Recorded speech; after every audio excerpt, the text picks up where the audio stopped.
Hi everyone, this is Emily Bates again, and today we're going to have a vocabulary lesson. And so what we're going to be learning today is compound words and how the meaning of a compound word is different from just the words that make up a compound word. And so we will review what we learned yesterday, starting off the lesson, and that is how prefixes change what the root word means. And so they've already learned this, so we'll just go over examples and they'll tell me, okay, well, what are some of the prefixes and all that. But to begin, before we even start doing that, we're going to watch a video to help us review. An affix is a word part that is attached or affixed to a root word. Sometimes an affix comes before a root word or stem, and sometimes it comes after. When it comes before the root word, it is called a prefix. The root word is the main part of a word that gives that word its basic meaning. When you attach a prefix to a root word, you change its meaning. Even if you're unaware of it, you've surely heard one of these in the past. In fact, you just heard a prefix in that sentence. Unaware is a combination of the word aware and the prefix un. Un means reverse or opposite, so adding it to the word aware makes it mean the opposite of aware or not aware. See how the prefix un changed the meaning of. So it gives lots of different examples. It's kind of more boring than the usual videos, but it definitely helps them review what are prefixes and how do they change words, and what are some examples of prefixes like pre and all this stuff. So after the video plays, I would ask, okay, so the word prefix, I'll write the word prefix on the board and I say, prefix has a prefix in it. Can anyone tell me what the prefix is? And hopefully they'll say pre. And I'll have to ask them, okay, well, what does that mean? And so hopefully they'll say before. And so I'll say, how does that change what fix means or whatever? And so they'll be like, prefix is the thing that comes before the word. And so hopefully they'll say that. And so I'll be like, great job. And so I'll ask them another question. And I'll say, if you were going to do something, okay, so do is our verb. And if you wanted to do it again, what prefix would you put in front of it? And so hopefully they'll say re, so it will be redo. And so you want to do it again, so you'd put re in front of it as a prefix. And so if I'll say, if you do something and you want to just take it away and like make it never happen, what prefix would you put in front of it? And hopefully they would say undo, we want to undo it. And this might take obviously some practice. It might have taken the whole week before to learn all these, but they'll just be reviewing it now. And so then, that's so important to see how prefixes change words, because compound words, you put two root words together and it makes an entirely different word that may not even be similar to the two things, but it does make sense in some area. And so we're going to go over that today. And so yesterday we talked about prefixes, or last week, and so today we're going to learn compound words and how to break them down and how to use context clues to discover what these words mean. Like, what does horse and shoe, if you put them together, horseshoe, what is that and what does it do? And so we're going to go over that. And then tomorrow we're going to talk about suffixes, just to change it up a bit. And so we're going to begin by playing another video to kind of tell them what compound words are. So before this, I would ask them, what do you think compound words are? Have you ever heard that? And hopefully some have, but if some haven't, we'll talk about, okay, what does compound mean? And so we would go over the fact of, like, it's two of just a real word, not even a prefix, because if you just do un or pre, it's not really a word, but it's just two words, like doll. Okay, well, doll is an actual thing. It's a little toy, so doll. And then house is a thing. Houses are what we live in. So put it together, it's where dolls live. So dollhouse, you put your dolls in the dollhouse. And so we're going to go over, okay, well, that's an example of a compound word. And so we're going to watch this video. Hi, my name is Lexi, and this is my best friend Rexy, and we're here to help you think. No, we aren't very scary, maybe a little hairy, but we're here to help you think.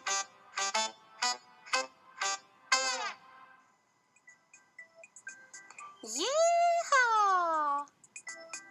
Woohoo! Howdy, humans! Y'all ready to learn something totally new? I don't know if you are, but I am. Are you ready, humans? Are you?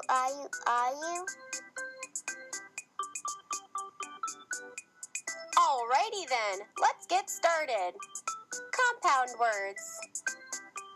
A compound word is what happens when two words are put together. Let Lexi and Rexy show you some examples.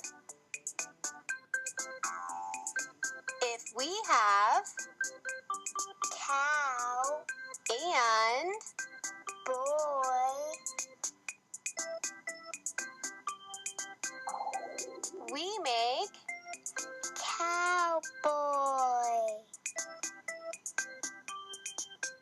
let's keep working. If we have So Lexi and Rexy give you lots of great examples of compound words, and it shows them pictures and the words underneath, the names underneath, to let them know what it is, and so they'll recognize, okay, well, cow and boy, well, we've heard of cowboy before, and so that's maybe where they get it, because cowboys, they herd cows, and so different things like that. So they'll see the video, and we'll talk about some examples from the video of just cowboy and things like that, and then we'll go over the word toothbrush. Everyone knows what a toothbrush is, and so I'll say, okay, what's a tooth? It's the thing in your mouth. It's the things that you chew with. And so what is a brush? Like you brush your hair or you brush your dog. And so what you're going to do is you're going to use your toothbrush to brush your teeth to get rid of all the nasty stuff on it. And so hopefully that'll start making sense to them. And so what we're going to do is a great book that has lots of compound words in it, is Alexander's Horrible, No Good, Alexander and the Terrible, Horrible, No Good, Very Bad Day. And so I will read this, and then we'll talk about the compound words seen in the book. Alexander and the Terrible, Horrible, No Good, Very Bad Day by Judith Voros, illustrated by Ray Cruz. I went to sleep with gum in my mouth, and now there's gum in my hair. And then I got out of bed this morning. I tripped on the skateboard, and by mistake, I dropped my sweater in the sink while the water was running. And I could tell it was going to be a terrible, no good, very bad day.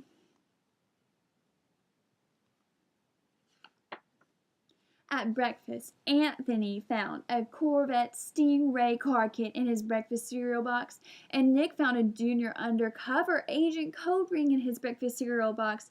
But in my breakfast cereal box, all I found was breakfast cereal. I think I'll move to Australia.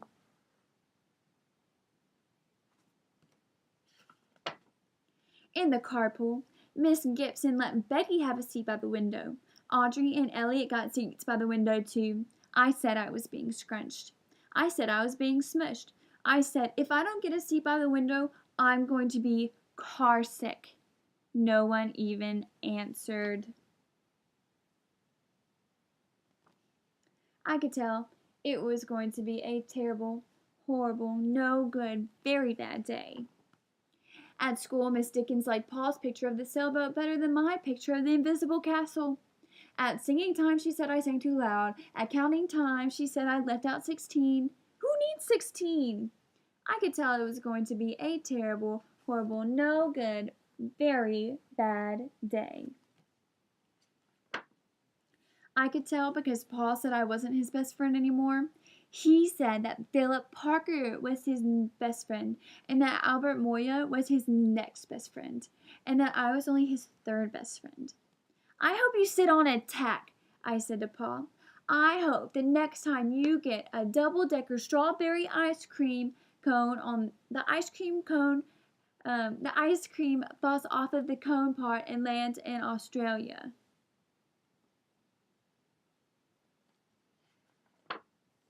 There were 2 cupcakes in Philip Parker's lunchbox, and Albert got a Hershey bar with almonds, and Paul's mother gave him a piece of Jelly Roll that had little coconut sprinkles on it.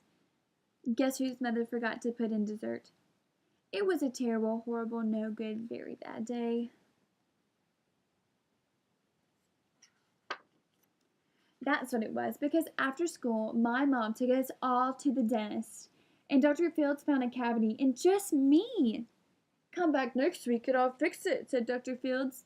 Next week, I'm going to Australia, I said. On the way downstairs, the elevator door closed on my foot while we were waiting for my mom to go get the car. Anthony made me fall where it was muddy, and then I started crying because of the mud, and Nick said I was being a crybaby, and while I was punching Nick for saying crybaby, my mom came back with the car and scolded me for being muddy and fighting. I'm having a terrible, horrible, no good, very bad day, I told everybody. No one even answered.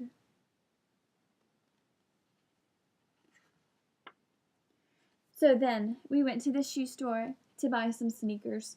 Anthony chose white ones with blue stripes, Nick chose red ones with white stripes, and I chose blue ones with red stripes. But then the shoeman said, "We're all sold out."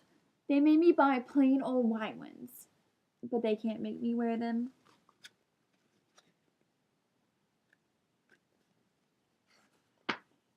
When we picked up my dad at his office, he said I couldn't play with his copying machine, but I forgot. He also said to watch out for the books on his desk, and I was careful as I could be, except for my elbow. And he said don't fool around with this phone, but I think I called Australia. My dad said please don't pick him up anymore. It was a terrible, horrible, no good, very bad day. There were lima beans for dinner, and I hate limas. And there's kissing on TV, and I hate kissing. My bath was too hot, I got soap in my eyes, my marble went down the drain, and I had to wear my railroad train pajamas. I hate my railroad train pajamas. When I went to bed, Nick took back the pillow he said I could keep, and the Mickey Mouse nightlight burned out, and I bit my tongue. The cat wants to sleep with Anthony, not me. It's been a terrible, horrible, no good, very bad day. My mom says days are just like that.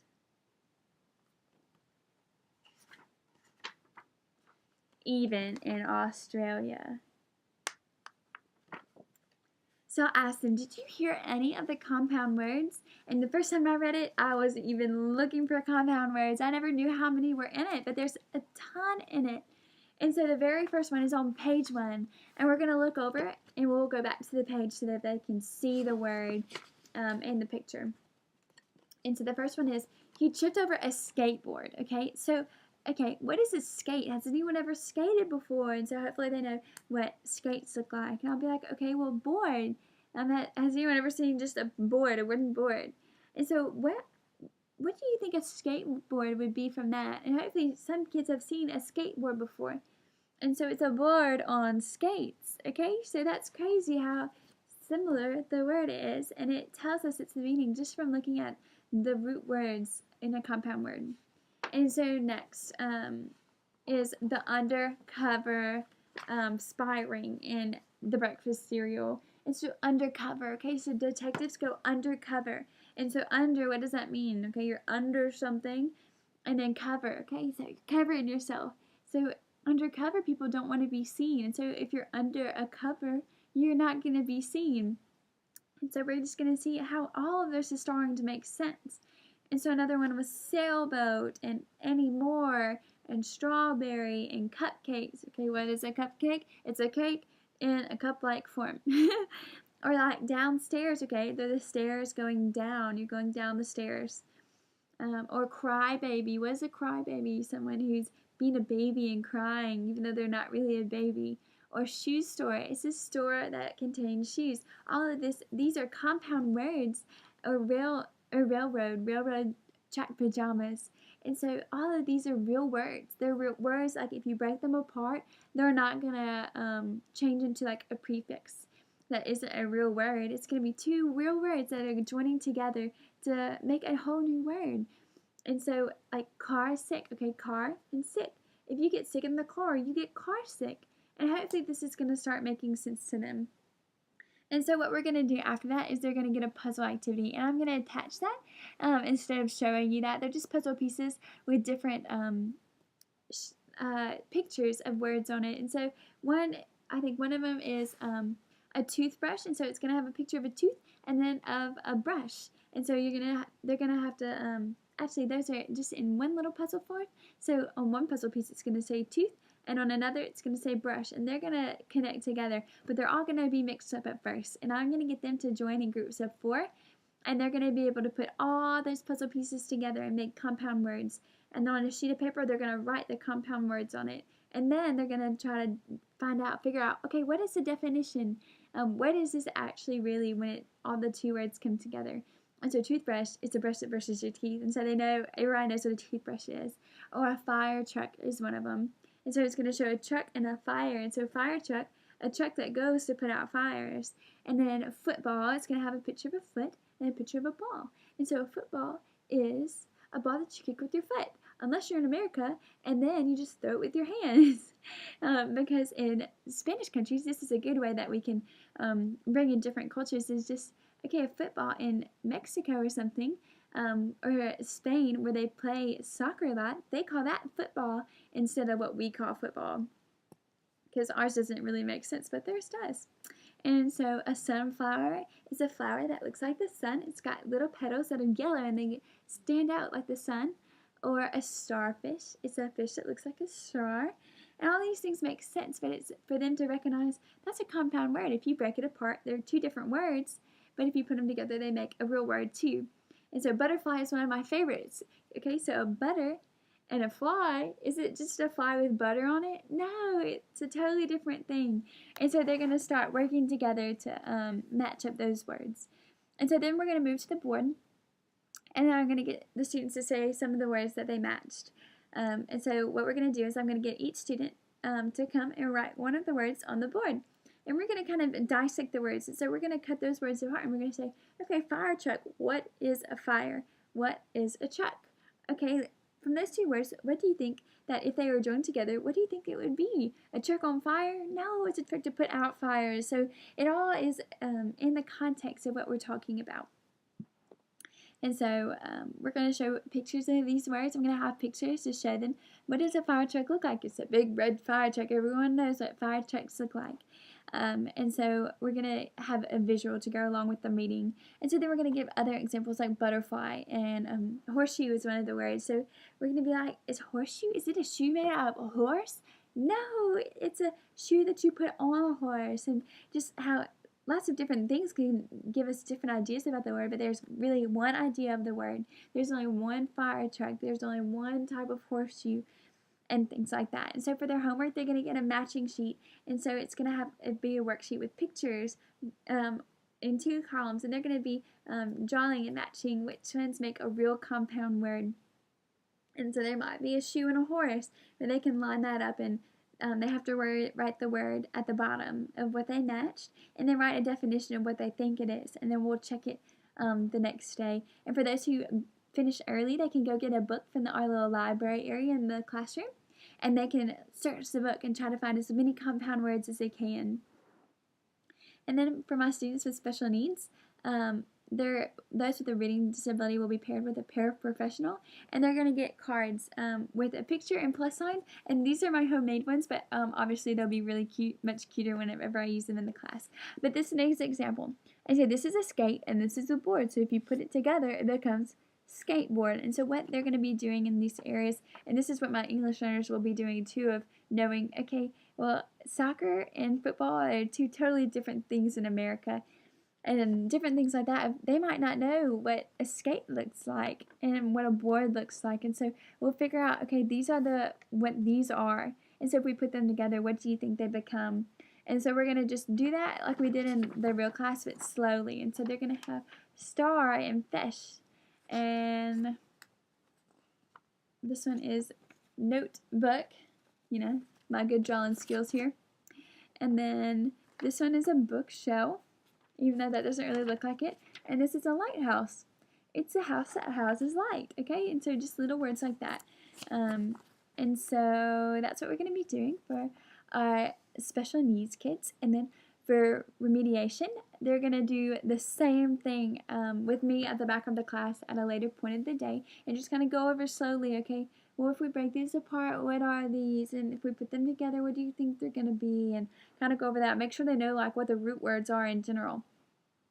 And then my students for enrichment, they're going to be having a sheet of paper, and they can walk around the class and look and see if they see any compound words in books. They can look in the wall for posters on the wall to see compound words, or they can look and see real objects and see if they see any real objects that make up a compound word in our classroom. So if we had like a cowboy theme, they'd probably see a horseshoe. They'd be like, "Oh, that's a compound word." But they'll just be looking around and seeing the world around them and see compound words, not only in Alexander and the no good, horrible, very bad day, but in their real life things, the things that they see every single day, the things to look for in different books. And so that is what we're going to be doing. Thank you for watching my lovely vocabulary lesson, and I hope that you gained some good ideas from it. Thank you so much for watching. Bye.